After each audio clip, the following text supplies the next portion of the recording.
এবারে অন্যান্য প্রসঙ্গ। অন্তর্বর্তী সরকারের উপদেষ্টা পরিষদের বৈঠকে 2025-2026 অর্থ বছরের জাতীয় বাজেট পাশ করা হয়েছে। বড় কোনো পরিবর্তন ছাড়াই 7,90,000 কোটি টাকার বাজেট পাশ করা হলো।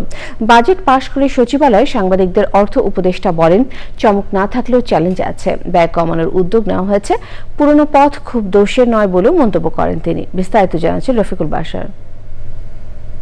প্রস্তাবিত বাজেটে অল্প কয়েকটি পরিবর্তন এনে নতুন অর্থ বছরের জাতীয় বাজেট অনুমোদন দিয়েছে উপদেষ্টা পরিষদ।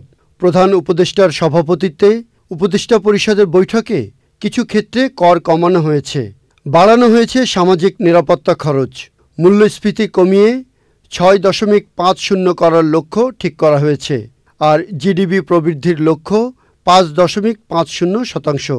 বেসরকারি বিশ্ববিদ্যালয়, মেডিকেল, ডেন্টাল ও ইঞ্জিনিয়ারিং কলেজের কর 15 থেকে কমিয়ে 10% করা হয়েছে।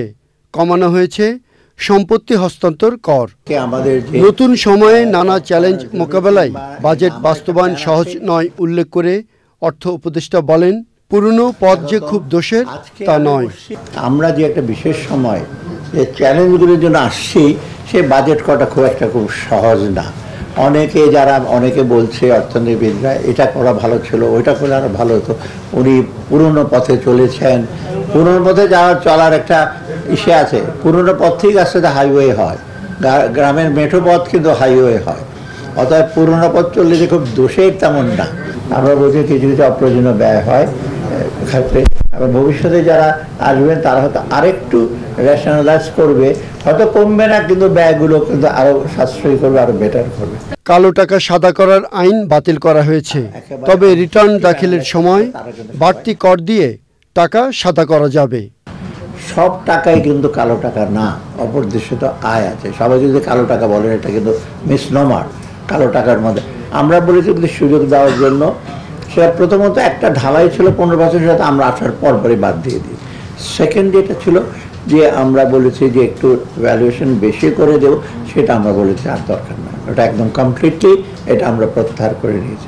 কমানো হয়েছে আমদানি করা পরিশোধিত জ্বালানি তেল, হার্টের রিং, চোখের লেন্স সহ কয়েকটি পণ্যের মূল্য সংযোজন কর বা ভ্যাট। আরেকটা খুবই ইম্পর্টেন্ট কাজ আমরা করেছি, সেটা হলো হার্টের রিং এবং চোখের লেন্স। এগুলোতে অ্যাডভান্স ট্যাক্স 5% ছিল, এটা এবার গত জানুয়ারিতে 7.5% হয়ে গেছে সবার জন্য। তা আমরা এটা পুরো জিরো করে দিয়েছি। জাতীয় নির্বাচনের জন্য বাজেটে রাখা হয়েছে প্রয়োজনীয় অর্থের বরাদ্দ। সামরিক নিরাপত্তা ব্যয় কৌশলগত কারণে বাজেটে উল্লেখ করা হয়নি বলে জানান উপদেষ্টা। Rafiqul Bashar, channel I, Dhaka.